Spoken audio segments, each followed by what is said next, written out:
The honor guard, carrying 2 wreaths, led a somber group to the place on the Clay-Wade-Bailey Bridge where Officer Partin fell. The bridge was closed to all traffic for the unofficial memorial. About 50 people marched across the bridge, and once at the scene, they bowed their heads in prayer and remembered Officer Partin. Relatives comforted Officer Partin's wife during the ceremony. The wreaths were hung on the bridge as a temporary reminder of what happened here. And today, at 3rd and Court Street, the flowers continued to pile up at the Covington Police Memorial. Just wanted to come down and say a prayer for the officer. Yeah, it's a real shock. What began as a small-scale search for a fallen officer has now become a full-fledged, round-the-clock operation. More than 20 divers from a half-dozen police and sheriff's departments took turns into the night suiting up and diving into the Ohio River. But with currents strong and the river bottom cold and muddy, the search was slow and frustrating.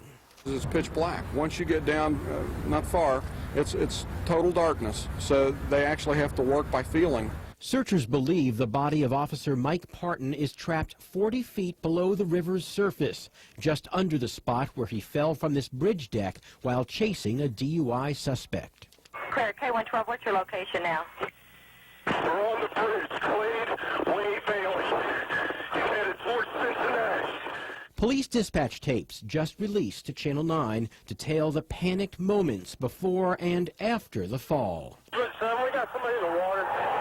Somebody get the boat up here ASAP. The tapes confirm that Officer Partin had been chasing a fleeing man when he fell. Driving across the Clay-Wade-Bailey Bridge this rainy night, we found detectives desperate for answers. You see them here piecing together the events that led to Officer Mike Partin's fatal fall. The quest for how, following another unsuccessful day-long quest for where. Fighting thick fog, they brought in a floating barge platform, a crane, and a deep-sea diver to find the body. This is what A.W. McAfee of Springfield, Illinois could see, slowly wading across the Ohio's floor 40 feet down. It's slow, it's frustrating, it's necessary. Can't have closure. We can't, the family can't. It's imperative that we find this body. At the family reunion we had, I mean, he had us cracking up laughing. Tina Stewart of Coleraine Township shared with us photos of her cousin Mike Partin. She says he was a fun-loving guy who liked to play volleyball and swim in his parents' backyard pool in Batavia. He got married in April. The wedding party wore cowboy hats, and he and wife Lisa led everyone in country line dancing.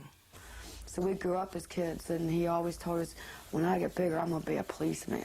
You know, and as he got older, he kept telling us, I'm going to be a policeman. I'm going to be a cop one day. And last time I seen him, we were always teasing about, aren't you afraid of getting shot? And no, I love my job. Mike Partin was a Covington officer for the past year and a half. His death is a shock to everyone. He was a very energetic officer.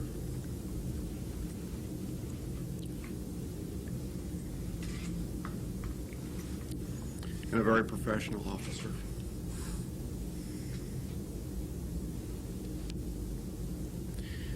He always looked the part, and he always acted the part. While fellow officers search for his body, Partin's family tries to comprehend he's not coming home. We never dreamed of him falling off a bridge.